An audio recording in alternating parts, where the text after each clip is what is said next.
आज बहुत busy life हो गई। नमाज इज़ द ओनली थिंग जो एक तो आपको इस बिजी लाइफ में स्ट्रेस रिलीज़ करवाएगी, आपका कुछ माइंड खुलेगा। एक तो इसके इतने फ़वाइद साइकोलॉजिकल हैं कि मेरा दिल नहीं करता।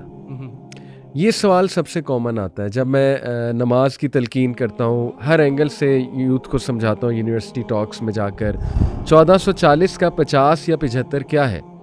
5%, 4%, दैट्स इट। तो 4% भी अगर तुम अल्लाह को नहीं दे सकते, एक फ़र्ज़ काम नहीं कर सकते, तो फिर what is the purpose of life? यही जान अगर हम नमाज में लगाएं, अल्लाह अकबर, क्या मिल सकता है नमाज में?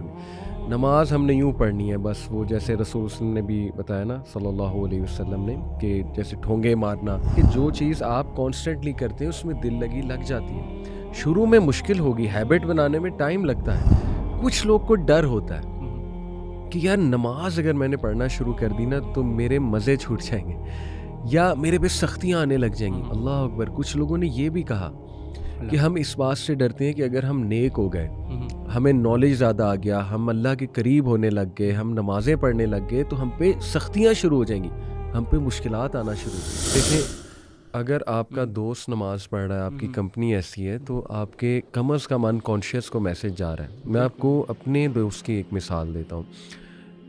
मेरे बहुत अच्छे दोस्त बचपन के, फैसलाबाद से, मैं उनके साथ अक्सर जब बाइक चलाता था, ये 2010-11 की बात है, तो कभी उसे साथ ले जाना बुक्स ख़रीदने के लिए, वैसे ही जस्ट फॉर कंपनी।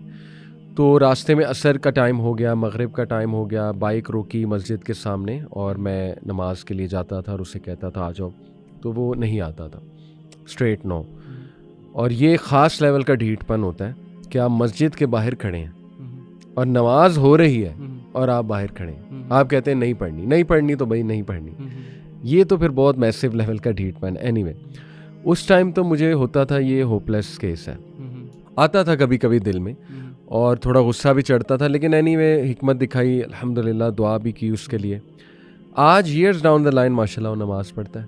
इनफैक्ट दाढ़ी है उसकी, दाढ़ी भी रख ली, नमाज भी पढ़ता है माशाल्लाह। तो इससे बड़ा फ़र्क पड़ता है कि अगर आपका कोई दोस्त पढ़ रहा है, आपकी कंपनी में या आपके एनवायरनमेंट में किसी ना किसी तरह एहतमाम है नमाज का, तो कम अज़ कम आपके लाशऊर में एक टीचिंग जा रही है कि यार पढ़ रहा है, मेरी सेम एज ग्रुप का बंदा पढ़ रहा है, मुझे भी पढ़नी चाहिए, मेरी क्या टांगें टूटी हैं, व्हाट्स रॉन्ग विद मी कि वो पढ़ रहा है तो मैं क्यों नहीं पढ़ रहा। बिल्कुल, ये बड़ी इंपॉर्टेंट एलिमेंट है। बल्कि ना कई दफ़ा ये होता है कि दावती में मैदान में कई बंदे जो नए-नए आते हैं दीन की तरफ भी ना, तो वो क्या कर रहे होते हैं कि वो ये चीज़ नोटिस कर रहे होते हैं कि यार मैं इतनी इसे दावत दे रहा हूँ, मैं इसे ये कर रहा हूँ, मैं वो कर रहा हूँ, मैं इसके सामने ये भी कर रहा हूँ, लेकिन इससे कोई फ़र्क ही नहीं पड़ रहा, ठीक है? और वो एकदम से होपलेस होके ना जो है ना वो दूर हो जाते हो ऐसे बंदों के साथ। और समटाइम्स ये होता है वो बंदे कई जिनको आपको लगता है ना होपलेस केस है, उनके साथ आप बहस भी ज़्यादा, और वो आपसे बहस भी बहुत ज़्यादा कर रहे होते हैं।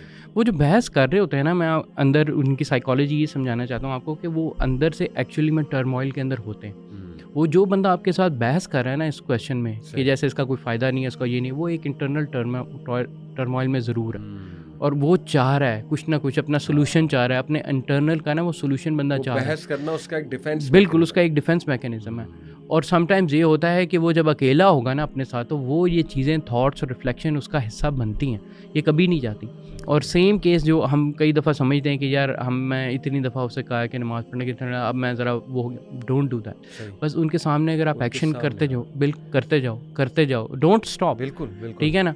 और उनके बारे में ना डिसहार्ट नहीं होना, ठीक है? चले नहीं आता कोई मसला नहीं, वैसे अपना दिल बढ़ा रखें तो आप खुद ही देखेंगे, विटनेस करेंगे ईयर्स डाउन द लाइन वो बंदा मोस्ट ऑफ द केसेस, यानी मेरी लाइफ हमें 2010-11 में एटलीस्ट मेरी जर्नी तब से स्टार्ट हुई थी 2009-2010 से, तो अब इस चीज़ को 12-13 साल हो गए, ठीक है? और कई दोस्त मैसिव लेवल पे, बल्कि much of my friend list जो है ना, वो बाद में क्या हुई है कि वो टर्न हुई है ऐसे।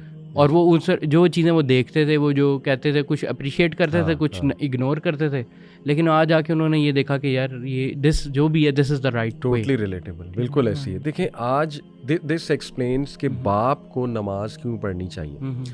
कई घरानों में वाइफ्स पीछे पड़ी होती हैं, जो माएँ हैं वो पीछे पड़ी होती हैं अपने बच्चों के नमाज पढ़ो, लेकिन बेटा किसको देख रहा है? बाप को। बाप नमाज नहीं पढ़ रहा है।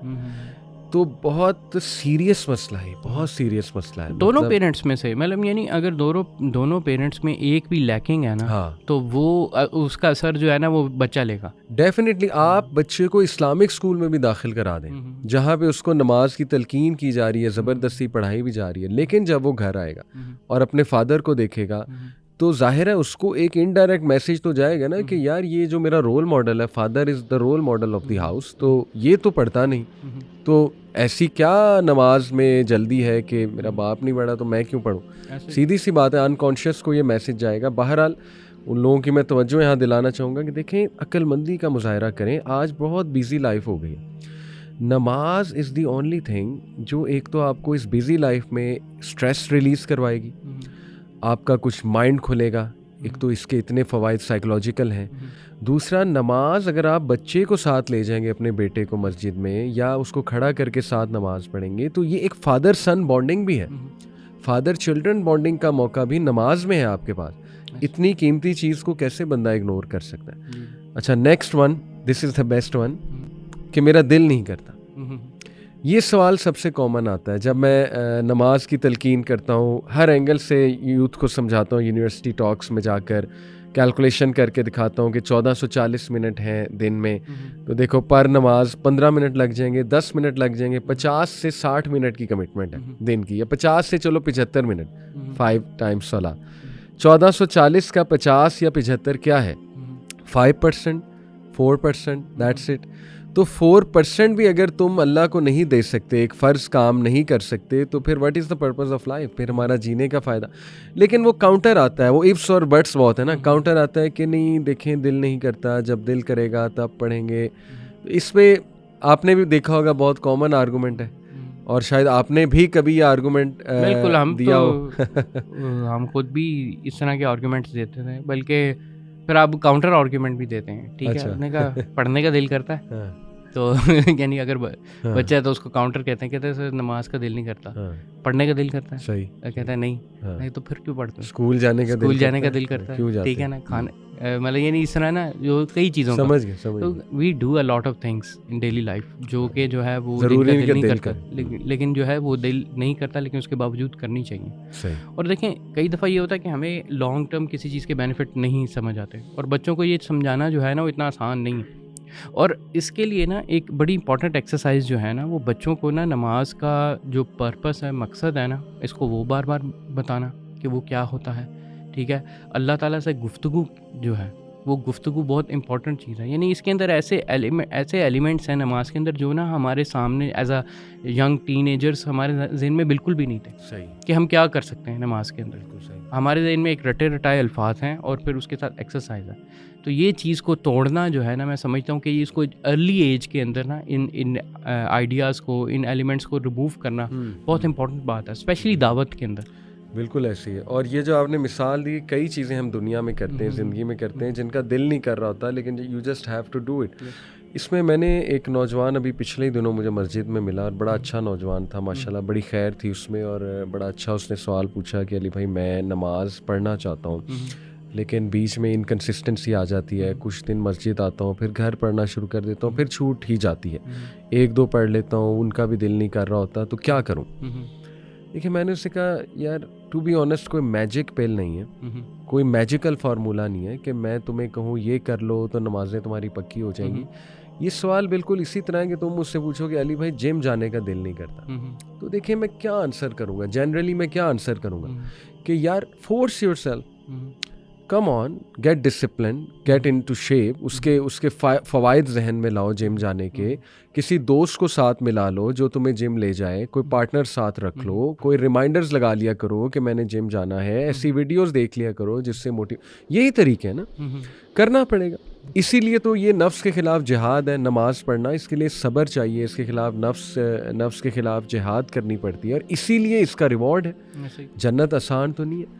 देखिए, ये ऐसी है कि एक बंदा कहे जी कि मैं जिम में एंटर हुआ और बीच में कोई मशीन नहीं आई और एग्ज़िट हो गया और बॉडी बन गई, ऐसा कैसे हो सकता है? दुनिया में आप आए हैं तो मुश्किलात आएंगी, आपको डिस्ट्रैक्शंस आएंगी, उन डिस्ट्रैक्शंस के ख़िलाफ़ जिहाद करके ही तो नमाज़ पढ़नी है।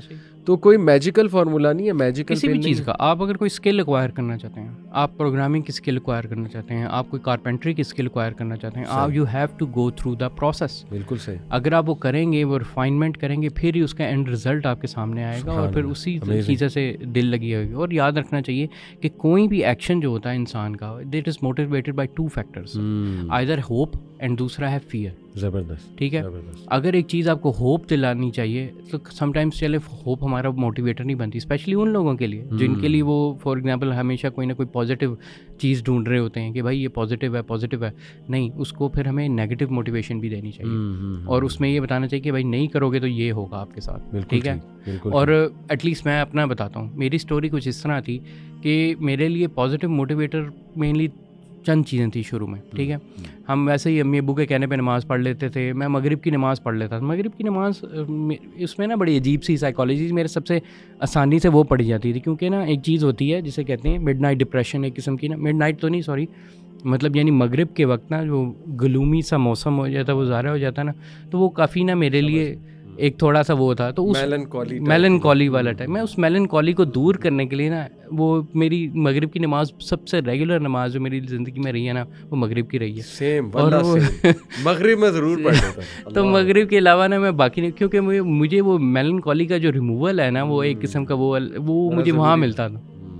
तो मेरे लिए एक ये चीज़ होती थी। ठीक है, मैंने देखा कि मैं एक नेगेटिव चीज़ को जो है ना वो एक किस्म का दूर कर रहा हूँ, और समटाइम्स मेरा फोकस होता नहीं होता, वो ये चीज़, वो लहदा की वो बात की बात थी। फिर हुआ ये कि इवेंचुअली ना मैं फेस हुआ इस इन्फॉर्मेशन के साथ कि अगर आपने नमाज़ छोड़ी तो मतलब यानी उसके कॉन्सिक्वेंसेस काफ़ी बुरे हैं। तो अभी हम आते हैं उस पर डिटेल में, इंशाल्लाह डिस्कस करेंगे।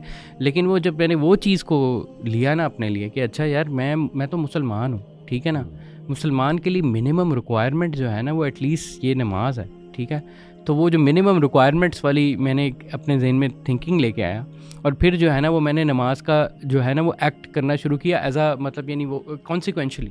ठीक है, और जब मैं उस चीज़ को उस माइंडसेट में लेके आया ना, फिर मुझे एक मोटिवेशन मिली बाकी नमाज़ों के लिए भी, और अल्हम्दुलिल्लाह। और मुझे टोटल ना, समटाइम्स लोग कहते हैं कि ये बहुत तेज़ी से हो जाता है, ऐसा नहीं हुआ था, कि मुझे पूरा साल लगा था।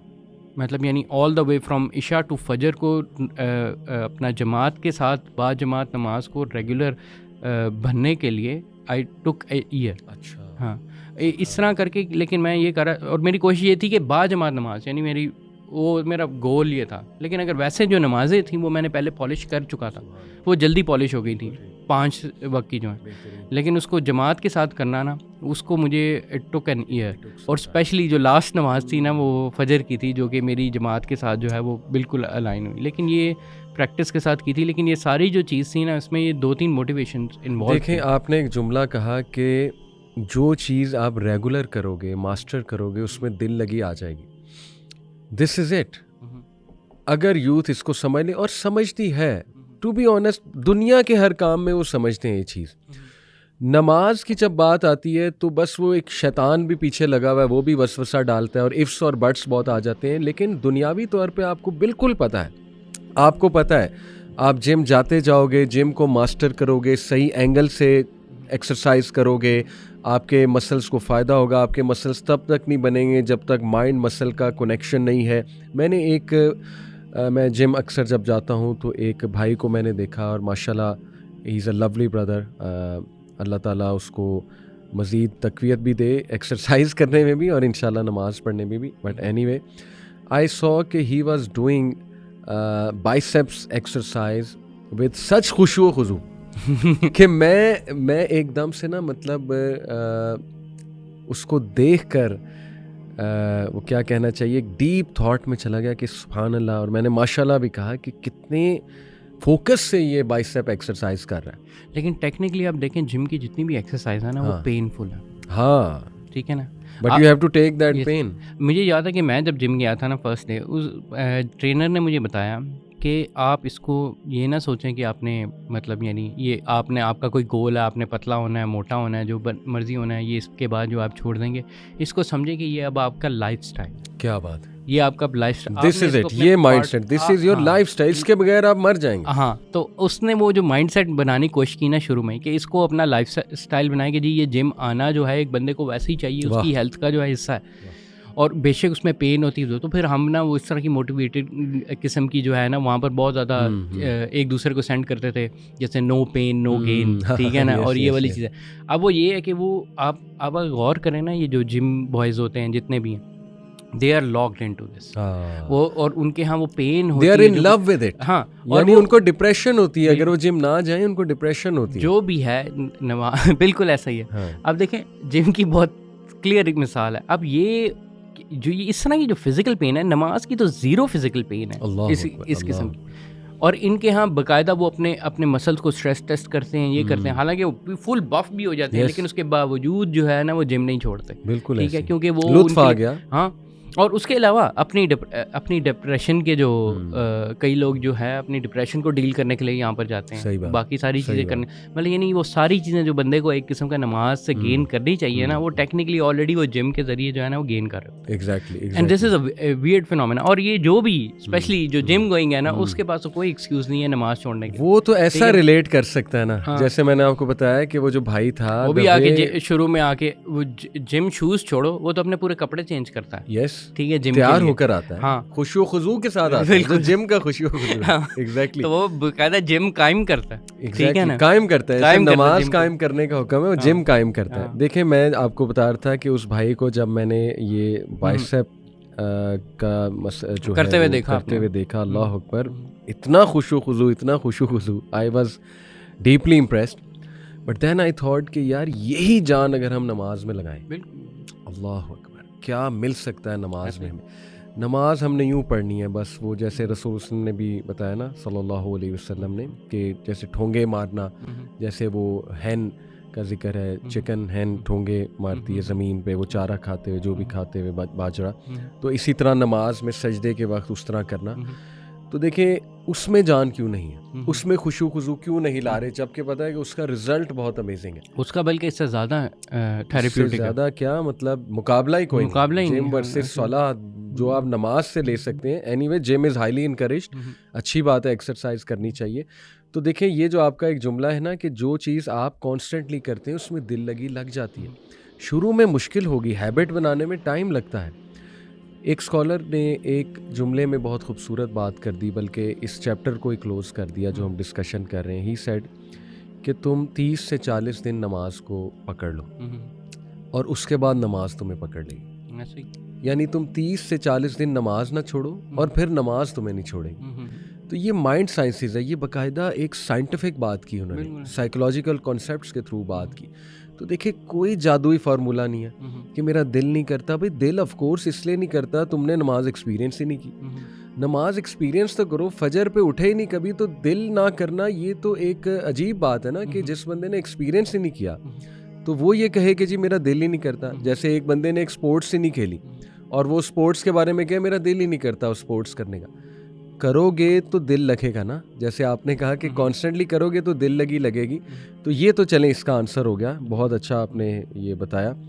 नेक्स्ट एक और बड़ा इंटरेस्टिंग आर्गूमेंट आता है, वो ये आता है कि मेरे कपड़े नहीं साफ। और ये यंगस्टर्स का सबसे बड़ा आर्गूमेंट होता है कि नहीं अभी मेरे कपड़े नहीं साफ है। कितनी बड़ी मिसकंसेप्शन है। कपड़े नहीं साफ से आपकी क्या मुराद है, यानी कौन सी ऐसी गिलाजत लगी है कपड़ों में, अल्लाह माफ़ करे। कई लोगों को इस चीज़ का अंदाज़ा नहीं है कि, और मेरे ख्याल से सही तरीके से ट्रेनिंग भी नहीं हुई किसी बच्चों की ना, कि फॉर एग्जाम्पल अपनी सफाई किस तरह की जाती है, इस्लामिक सफाई किस तरह की जाती है। ठीक है, अगर कपड़े नहीं साफ़ होते तो कपड़े का मतलब ये होता है कि वो जो पोर्शन, जो सिर्फ जो गंदे वाला पोर्शन है, आपने बस उसको रिंस करना होता है और उसके ऊपर से गंदगी रिमूव करनी होती है, and that's it, it is prayable. और गंदगी को हम यहाँ डिफाइन भी करते हैं, मिसाल के तौर पे पेशाब की छींटें हैं, सबसे ज़्यादा गंदगी तो यही हो सकती है ना। या चलो इससे भी नेक्स्ट लेवल, ऑल्दो मेरा नहीं ख्याल इस लेवल पे कोई गंदा रहना चाहता है कि एहतलाम हुआ है और वही वाली चीज़ आपने पहनी हुई है और उसको लेके वो स्पोर्ट्स कर रहा है, या तो कोई बहुत ही हाई लेवल का गंदा रहना चाहता है, तो अल्लाह माफ़ करे, हो सकता है ऐसा भी हो। लेकिन देखो इस तरह की भी गंदगी है तो उसको पानी से खुरच के इस तरह से साफ़ किया जा सकता है और नमाज पढ़ी जा सकती है। सहाबा क्या लिबास थे उनके, ये असहाबुस सुफ़ा जो थे क्या लिबास थे उनके, एक चादर धोती की तरह और ऊपर एक चादर, दैट्स इट। और मिट्टी में लेटते थे, मिट्टी में बैठते थे, इवन कीचड़ लग जाती थी अक्सर। तो क्या मतलब है, वो ये कहते थे हमारे कपड़े नहीं ठीक, भैया आप साफ करो, आप नमाज पढ़ो, जिसने पढ़नी है वो पढ़ लेगा। तो ये भी एक बहुत ही अजीब आर्गूमेंट है। वो ये जो आपने शुरू में बड़ी ज़बरदस्त बात की थी, देखें कि ये कंपाउंड इफेक्ट जब होता है ना, one argument leads to the other, then another. शुरू यहाँ से होता है कि यार आई एम टू डर्टी, मैंने नमाज पढ़ के क्या करना, मेरी तो लाइफ ही बहुत गंदी है। फिर ये आ सकता है कि नहीं यार बूढ़े होके पढ़ेंगे, अभी क्या फ़ायदा, जवानी में कौन नमाज पढ़ता है, देखी जाएगी। फिर ये भी आ सकता है कि यार मेरा अल्लाह से एक स्पेशल ताल्लुक है, तुम मेरे और अल्लाह के दरमियान में ना हो। फिर ये भी आ सकता है ना कि यार कोई भी नहीं पढ़ता तो मैं क्यों पढ़ूँ, और so on and so fourth, कपड़े नहीं ठीक या दिल नहीं करता। इसी तरह एक और आर्गूमेंट आता है कि जैसे मैंने किसी को कहा यार नमाज़ पढ़ो, जैसे मेरा एक दोस्त है, मैंने उससे कहा यार नमाज़ पढ़ा करो। जैसे यूनिवर्सिटी में कई लोग हमें कहते हैं कि सर मेरा दोस्त है, मैं उससे बहुत कहता हूँ या कहती हूँ हॉस्टल में कि नमाज़ पढ़ो, उठो, नमाज का वक्त हो गया है। तो वो आगे से ये कहते हैं या कहती हैं कि देखो अब तो मैं बिल्कुल नहीं पढ़नी, पहले तो शायद मैं पढ़ लेती, अब मैंने इसलिए बिल्कुल नहीं पढ़नी क्योंकि अब मैं तुम्हारे लिए पढ़ूंगा। ये भी नेक्स्ट लेवल। देखे शैतान जो है वो कहाँ से पकड़ता है, मैं अपनी नीयत नहीं खराब करना हाँ, चाहता। मैंने नीयत नहीं खराब करनी। हज़रत अली जो है ना उन्होंने उसको मारना छोड़ दिया, उस बंदे को, अब तुम आ गए हो मेरे दरमियान में, मेरा ग्रज आ गया। तो वो कहते हैं नहीं जी, देखिए जब तक दिल से नहीं उठेगी ना, जब तक मैं अल्लाह के लिए नहीं करूंगा तब तक मैंने नहीं पढ़ना। अल्लाह के बंदो, और शैतान आपको घेरता रहेगा, ठीक है ना, और आप जो है कभी भी अल्लाह के आगे खड़े नहीं होगे, यहाँ तक कि आपकी कब्र तक आप पहुँच जाओ। रहमतुल्लिल आलमीन नबी अकरम सल्लल्लाहु अलैहि वसल्लम, कोई शक नहीं, दुनिया के सबसे रहमदिल इंसान, दुनिया के सबसे प्यारे इंसान हमारे नबी, इंसानियत से शदीद शदीद शदीद मोहब्बत करने वाले। वो ये कह रहे हैं कि मेरा दिल करता है जब नमाज खड़ी हो, मेरा ये दिल करता है कि मैं अपनी जगह के इमाम को मुकर्रर करूं, लकड़ियां जमा करूं, उन्हें आग लगाऊं और उन लोगों के घरों को जाकर जला दूं जो नमाज में मौजूद नहीं है, उन मर्दों के घरों को आग लगा दूं जो नमाज में मौजूद नहीं। अब इसके बारे में आप क्या कहेंगे? नाउज़ बिल्लाह, आप ये कहेंगे कि नहीं, नबी सल्लम जब किसी सहाबी को जाकर कहते होंगे कि आपने नमाज क्यों नहीं पढ़ी, सहाबी नहीं, किसी आम बेडविन को जाकर, सहाबा तो माशाल्लाह वर वेरी रेगुलर, किसी आम बेडविन को जाकर कहें कि आप नमाज में मौजूद नहीं, नमाज में आया करो, तो आगे से ये कहेगा कि अब मुझे नबी सल्लम ने कह दिया, अब तो मुझे नहीं आना, पहले तो मैं अपनी नीयत से आ रहा था, अब तो नहीं आऊँगा। और भाई अच्छी बात है, आपको किसी ने कह दिया तो इसी बहाने पढ़ लो। तो ये भी देखे कितना बड़ा, अल्लाह माफ़ करे, बस देखें। और जो भी बताने वाला है ना आपको, वो अल्लाह के नबी का ही पैगाम आपको पहुँचा रहा है, और आपका जो करना है वो एक किस्म का अल्लाह के रसूल को फॉलो करना है। एग्जैक्टली। देखिए इस तरह तो फिर हर चीज़ में आर्गूमेंट आ सकता है ना। जैसे मिसाल के तौर पे आप कोई चोरी करने लगे हैं, आपका दोस्त आपको कहे चोरी ना करो, आप कहें अब तो मैं करूँगा क्योंकि अब इसने कह दिया, पहले मैंने छोड़ना था अल्लाह के लिए, अब चूंकि इसने कह दिया अब मैंने नहीं छोड़ना। फिर तो हर बुराई में आप वो आर्गूमेंट ला सकते हैं ना। अच्छा, एक और आर्गूमेंट जो है वो आता है यहाँ पे, वो ये है, ये भी बड़ा अजीब आर्गूमेंट है, और ये चूँकि मैंने कई लोगों से सुना है इसलिए मैं चाह रहा हूँ इसमें हम डिस्कशन करें। वो ये है, कुछ लोग को डर होता है कि यार नमाज अगर मैंने पढ़ना शुरू कर दी ना तो मेरे मज़े छूट जाएंगे या मेरे पे सख्तियाँ आने लग जाएंगी। अल्लाह अकबर। कुछ लोगों ने ये भी कहा कि हम इस बात से डरते हैं कि अगर हम नेक हो गए, हमें नॉलेज ज़्यादा आ गया, हम अल्लाह के करीब होने लग गए, हम नमाज़ें पढ़ने लग गए, तो हम पे सख्तियाँ शुरू हो जाएंगी, हम पे मुश्किलात आना शुरू हो जाएंगी। ये आर्गूमेंट कहाँ से स्टेम किया? What do you think? फिर मैं इस पे थोड़ी रोशनी डालता हूँ। ये है ना वो इग्नोरेंस इज ब्लिस एक किस्म का, वो इसको इस तरह लेके आते हैं, कहते हैं कि भाई अगर हमें नहीं पता ना तो हमारी पकड़ भी नहीं होगी। अल्लाह अकबर। और ये सोच के जो है ना वो जो है इसमें ना वो आते हैं इसमें आके, और जानबूझ के, पहली बात ये है कि इनको ये समझा दे कोई बंदा जो भी जानबूझ के अपने आप को इग्नोरेंट रखेगा ना, वो उसकी तो पकड़ लाजमी है। ठीक है। एक है कि चलो ठीक है, एक बंदे को वैसे नहीं पता, उसके सर्कमस्टांसेस ऐसे थे, ये चीज़ वो नहीं जानता था, उसके लिए ये बातें नहीं हो रही, ठीक है ना। ये सिर्फ उसके लिए हो रही हैं जो कि क्या कहते हैं कि जो अब जो कि नहीं अप्रोच कर सकता ऐसी इन्फॉर्मेशन को। सही बात। लेकिन आप कर सकते हैं, आप अगर चाहें आप ये कर सकते हैं, आपकी तो पकड़ डबल हो जाएगी फिर। अल्लाह। जो आपको पता था कि आपके पास ये रिसोर्सेज हैं, ये चीज़ें, और आपने जानबूझ के यूटिलाइज नहीं की इस सोच के साथ कि अल्लाह ताला मतलब यानी ये नहीं, वो अज़ाब आप अपने ऊपर एक किस्म का डबल कर रहे हैं। ठीक है। एक तो नेगेटिव मोटिवेशन इसके लिए ये दी जा सकती है। दूसरी ये है कि देखें, जो भी बंदा नमाज या ये चीज़ें रोज़ा करना शुरू करेगा उसके लिए फ़ायदे ही फ़ायदे हैं। अल्लाह ताला ने कहा है कि आप ज़र्रा बराबर भी अच्छा करते हैं, आपको इसका रिज़ल्ट मिलेगा। जब आपको पता है कि जब आप इसमें जितना भी ऐड होंगे या ऐड करेंगे उसका फ़ायदा ही फ़ायदा है, उसका नुकसान कोई है ही नहीं। ठीक है। और छूट जाने पे चलो फ़र्ज़ करें आपने छूट गया, तो अल्लाह ताला ने क्या कहा, अल्लाह ताला के लिए की सबसे बड़ी इबादत जो है वो तौबा करना, तौबा करके वापस आना। और अगर आप तौबा करके वापस आते हैं अल्लाह के पास, बार-बार तौबा करते हैं, बार-बार गुनाह करते हैं, ये सबसे बड़ी इबादत का ज़रिया ये है। सुभान अल्लाह, सुभान अल्लाह। तो और बाकायदा वो जो हदीस में भी आता है कि जो बंदे गुनाह नहीं करेंगे और कभी तौबा ना करें, अल्लाह ताला ऐसे लोगों को जो है वो ख़त्म कर दें। अल्लाह और ऐसे लोग को ले आए जो कि आएँ, गुनाह करें। और देखें हज़रत आदम की जो पूरी स्टोरी है वो क्या है कि इंसान जो है वो भूलेगा और वो गुनाह करेगा और फिर वो तौबा करेगा। अगर वो ये आखिरी तौबा वाला काम नहीं करता ना, तो वो फिर शैतान है, अल्लाह। ठीक है? वरना जो है वो जो तौबा करना आपका part of your being human है, ठीक है? तो ये चीज़ कभी, ये बिल्कुल गलत आर्गुमेंट है कि फॉर एग्ज़ाम्पल कि जी अगर हमें पता नहीं है तो हम नहीं करेंगे या हमें पकड़ नहीं होगी, ये बिल्कुल गलत और बातिल किस्म का आर्गुमेंट है।